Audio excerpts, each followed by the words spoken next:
আন্তর্জাতিকভাবে জাতিসংঘের পক্ষ থেকে এবং গ্লোবাল ডিফেন্স কর্পোরেশনের যে রিপোর্ট সেইখানে বলা হচ্ছে ওয়াকারুজ্জামান বাংলাদেশের সেনাবাহিনীর নবনিযুক্ত প্রধান তার বিরুদ্ধে নিষেধাজ্ঞা আরোপের আলোচনাটা শুরু হয়েছে। একদিকে সেনাবাহিনী প্রধান এবং আরেকদিকে বাংলাদেশের প্রধানমন্ত্রীর বিরুদ্ধে আন্তর্জাতিক নিষেধাজ্ঞা, অল আউট নিষেধাজ্ঞা আলোচনাটা শুরু হয়েছে। প্রধানমন্ত্রী শেখ হাসিনার বিরুদ্ধে আন্তর্জাতিক নিষেধাজ্ঞার যে আলোচনাটা রয়েছে সেই বিষয়টা নিয়ে আলোচনা করব। Prime minister Sheikh Hasina's response to প্রোটেস্টস has left at least 150 people dead and created the biggest challenge yet to her grip on power. প্রধানমন্ত্রী শেখ হাসিনা 150 জনকে শুধুমাত্র হত্যার নির্দেশই দেননি, এর মধ্য দিয়ে তার ক্ষমতাও চ্যালেঞ্জের মুখে পড়েছে, এ কথাটা বলছে নিউ ইয়র্ক টাইমস। প্রধানমন্ত্রী শেখ হাসিনাকে অলরেডি একজন ডিকটেটর এবং অথরিটেরিয়ান গভর্নমেন্ট হিসেবে তার সরকারকে এখন যে ধ্বংসযজ্ঞ চালানো হয়েছে সরকারি বাহিনীর দ্বারা সেটাকে গণহত্যা বলছে আন্তর্জাতিক মিডিয়াগুলো। প্রধানমন্ত্রী শেখ হাসিনা এবং তার সরকারের উপরে আন্তর্জাতিক নিষেধাজ্ঞা আরোপের আলোচনাটাও শুরু হয়েছে। পাশাপাশি সেনাবাহিনী যে ভূমিকাটা পালন করেছে এই কারণে, আর সবচেয়ে বড় ভুল যেটা হয়েছে সেনাবাহিনীর দ্বারা সেটা হলো জাতিসংঘের লোগো সংবলিত জাতিসংঘের ভেহিকেল এবং হেলিকপ্টার তারা এই প্রোটেস্ট ঠেকানোর জন্য কারফিউয়ের পর তারা ব্যবহার করেছে। ফলে আন্তর্জাতিকভাবে জাতিসংঘের পক্ষ থেকে এবং গ্লোবাল ডিফেন্স কর্পোরেশনের যে রিপোর্ট সেইখানে বলা হচ্ছে ওয়াকারুজ্জামান বাংলাদেশের সেনাবাহিনীর নবনিযুক্ত প্রধান তার বিরুদ্ধে নিষেধাজ্ঞা আরোপের আলোচনাটা শুরু হয়েছে। একদিকে সেনাবাহিনী প্রধান এবং আরেকদিকে বাংলাদেশের প্রধানমন্ত্রীর বিরুদ্ধে আন্তর্জাতিক নিষেধাজ্ঞা, অল আউট নিষেধাজ্ঞা আলোচনাটা শুরু হয়েছে। আন্তর্জাতিক বিশ্বকে ম্যানেজ করবার জন্য সরকারের পক্ষ থেকে যতগুলো উদ্যোগ নেওয়া হয়েছে সবগুলো ফেল করেছে। বিশেষ করে কয়েকদিন আগেই পররাষ্ট্রমন্ত্রী বিদেশি ডিপ্লোম্যাটদের সাথে বসেছিলেন, তাদেরকে দেখানোর চেষ্টা করেছেন কিভাবে আন্দোলনকারীরা রাষ্ট্রীয় সম্পদের উপরে ধ্বংসযজ্ঞ চালিয়েছে, যে বয়ানটা সরকার এখন এস্টাবলিশ করতে চাইছে। কিন্তু বিদেশি ডিপ্লোম্যাটরা পররাষ্ট্রমন্ত্রীর এই বক্তব্য মেনে নেননি। এপির একটা রিপোর্ট বলছে, Diplomats confront Bangladesh Foreign Minister over violence.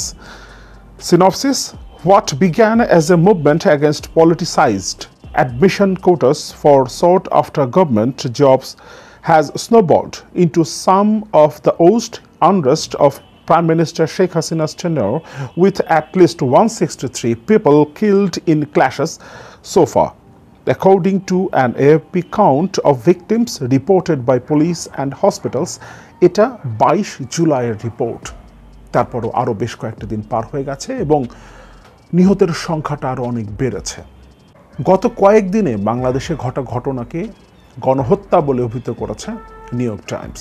আমরা সেই রিপোর্টটা দেখব এবং এই রিপোর্টের সাথেই প্রধানমন্ত্রী শেখ হাসিনার বিরুদ্ধে আন্তর্জাতিক নিষেধাজ্ঞার যে আলোচনাটা রয়েছে সেই বিষয়টা নিয়ে আলোচনা করব। তার আগে গ্লোবাল ডিফেন্স কর্পোরেশন বাংলাদেশের সেনাপ্রধান ওয়াকারুজ্জামানের বিরুদ্ধে নিষেধাজ্ঞার যে আলোচনাটা করেছে সেই রিপোর্টটা একটু দেখি। এখানে বলছে, Bangladesh army general Wakeruzzaman could face western sanctions and international criminal court for deploying UN marked vehicles to shoot protesters. অনেক প্রমাণ আছে। আল জাজিরা ভিডিও প্রকাশ করছে তাদের রিপোর্টে। ইউনাইটেড নেশনসের লোগো সংবলিত এই ভেহিকেলগুলো ব্যবহৃত হচ্ছে, এমনকি হেলিকপ্টার ব্যবহার করা হয়েছে। এবং গ্লোবাল ডিফেন্স কর্পোরেশন বলছে বাংলাদেশের সেনাবাহিনী প্রধান জেনারেল ওয়াকারুজ্জামানের বিরুদ্ধে মার্কিন যুক্তরাষ্ট্র সহ পশ্চিমা বিশ্বের স্যাংশন এবং ইন্টারন্যাশনাল ক্রিমিনাল কোর্টে তার বিচার হতে পারে।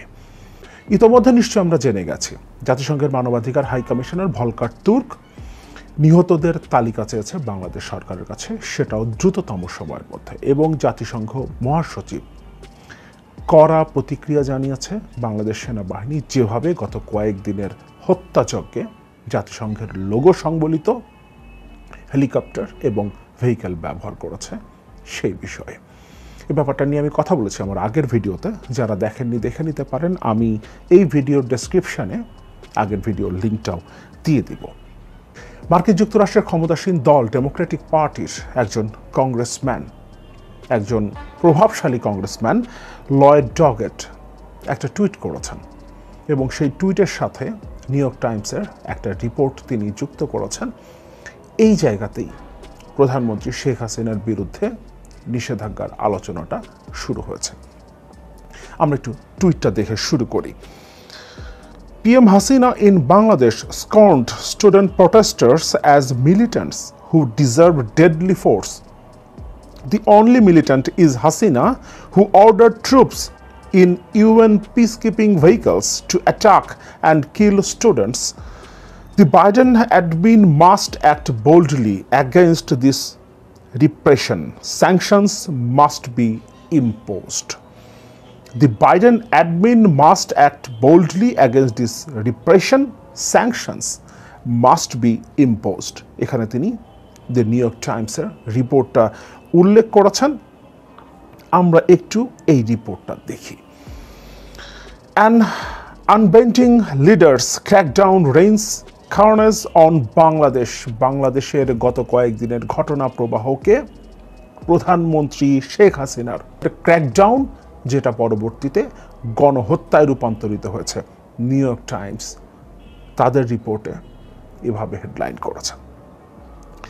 Prime Minister Sheikh Hasina's response to protests has left at least 150 people dead and created the biggest challenge yet to her grip on power.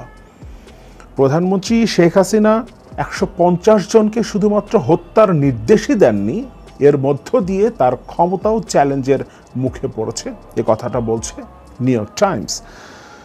For those watching from outside, Prime Minister Sheikh Hasina of Bangladesh presents a compelling story. She is among the world's longest serving female heads of government, a secular Muslim in colorful saris who has fought Islamic militancy, lifted billions out of poverty and deftly kept both India and China at her side. সরকার, বিশেষ করে প্রধানমন্ত্রী শেখ হাসিনা যে বয়ানটা তৈরির চেষ্টা করেছেন এতগুলো বছর ধরে, সেই কথাটা এখানে উল্লেখ করা হয়েছে। But this seeming success has come at a heavy cost. Over the past 15 years, Ms. Hasina has deeply entrenched her authority and divided this nation of 170 million people.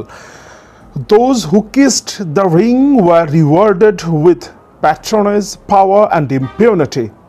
Dissenters were met with crackdowns, endless legal entanglement, and imprisonment. যারা তার সাথে ছিল তাদেরকে তিনি নানা ধরনের সুযোগ সুবিধা দিয়েছেন এবং যারাই বিরোধিতা করেছেন তাদের উপরে তিনি ক্র্যাকডাউন চালিয়েছেন। The sustained protests that have convulsed Bangladesh this month are a backlash against Ms. Hasina's formula for power: absolute, disconnected, and entitled. Her bloody crackdown, which has left at least 150 people dead, has created the biggest challenge over to her dominance just months after the steamrolled to a fourth consecutive term as Prime Minister. It is a crisis largely of her own making, analysts said. The student-led protests started as a peaceful expression of opposition to quotas that reserve sought-after government jobs for specific groups. The violent response to the protests by government security forces and vigilance from Ms. Hasina's party sent the country to the verge of anarchy. A curfew has been imposed. The military patrols the streets with helicopters, often circling above. The internet is blocked and phone calls are severely restricted. Even in a country with an ample history of deadly political violence, Ms. Hasina's crackdown has led to what diplomats and analysts have called atrocities that are unprecedented in Bangladesh in recent decades. To many Bangladeshis, a line has now been crossed, and anger at the sheer carnage seems unlikely to diminish soon. এখানে বলছে গত কয়েক দশকের মধ্যে এরকম deadly crackdown সরকার কখনোই দেশের জনগণের উপরে চালায়নি বাংলাদেশে, এবং গত কয়েকদিনে যা ঘটেছে এটাকে তারা গণহত্যা বলছে। Diplomats and officials say that the count of at least 150 dead is a conservative one. Local newspapers have tallied the deaths at closer to 200, and student protest leaders say that the toll is most likely several times that. Hundreds have been swept into jails in Dhaka alone. Sending in the troops, Sheikh Hasina 76 has deployed every force at her service onto the streets, including the feared paramilitary unit whose leaders have been in the past faced international sanctions over allegations for torture, extrajudicial killings, and forced disappearances. The communications blackout, which the government claims is intended to stop the spread of disinformation, has covered up the extent of the slaughter. Grainy cell phone footage that has managed to emerge shows security officers aiming and firing at protesters or dumping bodies nonchalantly on the road. At the Dhaka Medical College Hospital, an overcrowded public facility journalists saw extensive evidence of the brutality. At least 39 people have been admitted with injuries to their eyes from pellet guns or rubber bullets. Doctors said at least half of them were in danger of losing sight in one or both eyes.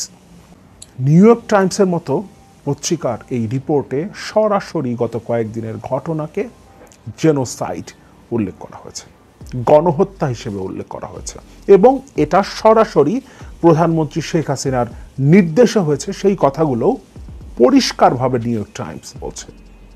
সুতরাং সরকার যতভাবে চেষ্টা করুক না কেন ভিন্ন একটা বয়ান establish করার, সেটা করা সম্ভব হচ্ছে না। এবং সবচেয়ে বড় বিষয় হচ্ছে নিউ ইয়র্ক টাইমসের এই রিপোর্টটাকে যুক্ত করে মার্কিন যুক্তরাষ্ট্রের একজন প্রভাবশালী কংগ্রেসম্যান, ক্ষমতাশীল ডেমোক্রেটিক পার্টির কংগ্রেসম্যান শেখ হাসিনার উপরে এবং সরকারের উপরে স্যাংশন ইম্পোজ, ইমিডিয়েট স্যাংশন ইম্পোজের কথা বলছেন, এবং এই ব্যাপারে তিনি মার্কিন যুক্তরাষ্ট্রের প্রেসিডেন্ট জো বাইডেনের দৃষ্টি আকর্ষণ করেছেন। পাশাপাশি মার্কিন যুক্তরাষ্ট্রের স্টেট ডিপার্টমেন্ট এবং পেন্টাগনের পক্ষ থেকে যেভাবে গত কয়েকদিনের ঘটনাকে উল্লেখ করা হয়েছে, এটাকে যেভাবে জেনোসাইড হিসেবে উল্লেখ করা হচ্ছে, তাতে খুব সহসাই শেখ হাসিনার ওপর এবং গ্লোবাল ডিফেন্স কর্পোরেশন যেভাবে তাদের রিপোর্টে উল্লেখ করেছে, তাতে পরিষ্কারভাবে বোঝা যাচ্ছে বাংলাদেশ সেনাবাহিনী প্রধান ওয়াকারুজ্জামানের বিরুদ্ধেও মার্কিন যুক্তরাষ্ট্রের নিষেধাজ্ঞা এবং আন্তর্জাতিক আদালতে তার বিরুদ্ধে মামলা হবার সম্ভাবনা রয়েছে, যথেষ্ট সম্ভাবনা রয়েছে, কারণ এটা বলছে গ্লোবাল ডিফেন্স কর্পোরেশন। ফলে স্বাভাবিকভাবেই যে আন্দোলনটা শুরু হয়েছে, এই আন্দোলন বর্তমান ক্ষমতাসীন সরকারের জন্য সবচেয়ে বড়, গত 16 বছরের মধ্যে সবচেয়ে বড় চ্যালেঞ্জ তৈরি করেছে, এবং সম্ভবত this is the beginning of the end of Sheikh হাসিনার রেজিম। গুলি আর কারা করবে? আমরা তো নিরস্ত্র ছিলাম, শান্তিপূর্ণ মিছিল করছিলাম, কিন্তু পেছন থেকে গুলি করা হয়েছে। পুলিশ ওই দিন নির্বিচারে গুলি করে, কথা বলেছিলেন বিএনপির কেন্দ্রীয় সাংগঠনিক সম্পাদক মিফতাহ সিদ্দিক। 19 জুলাই শুক্রবার এদিন বিএনপির চেয়ারপারসনের উপদেষ্টা ও সাবেক মেয়র আতিকুল হক চৌধুরী, ডক্টর এনামুল হক চৌধুরী, কেন্দ্রীয় সহ ক্ষুদ্র ঋণ বিষয়ক সম্পাদক আব্দুল রাজ্জাক, কেন্দ্রীয় সাংগঠনিক সম্পাদক মিফতাহ সিদ্দিকী, নগর বিএনপির সভাপতি নাসিম হোসাইন সহ কেন্দ্রীয় ও স্থানীয় নেতাদের নেতৃত্বে সিলেটে মিছিল করা হয়। এর আগে নগরের কোর্ট পয়েন্টের কালেক্টরে মসজিদের নামাজ আদায় করেন নেতারা। গতকাল বিএনপির কেন্দ্রীয় নেতা মিফতাহ সিদ্দিক মানবজমিনকে জানিয়েছেন, নামাজ শেষ হওয়ার পরপরই আমরা মসজিদ থেকে বের হই। এ সময় বিপুল সংখ্যক পুলিশের উপস্থিতি ছিল কোর্ট পয়েন্টে। সিনিয়র নেতাদের সামনে রেখে নেতাকর্মীরা মিছিল নিয়ে জিন্দাবাজার অভিমুখে রওনা দেয়। মিছিলটি ছিল শান্তিপূর্ণ। হঠাৎ করেই পেছন থেকে শোনা যায় গুলির শব্দ, সঙ্গে সাউন্ড গ্রেনেড ও টিয়ার শেল নিক্ষেপ। তবু আমরা মিছিল ছাড়িনি। সবুজ বিপণী পাড়ি দিয়ে গার্লস স্কুলের সামনে চলে আসার পর মিছিলটি ছত্রভঙ্গ হয়ে যায়। মিফতাহ সিদ্দিকী জানায়, পুলিশের গুলির পর স্বেচ্ছাসেবক দল ও ছাত্রদলের কিছু সংখ্যক নেতাকর্মী সড়কে থেকে যায়।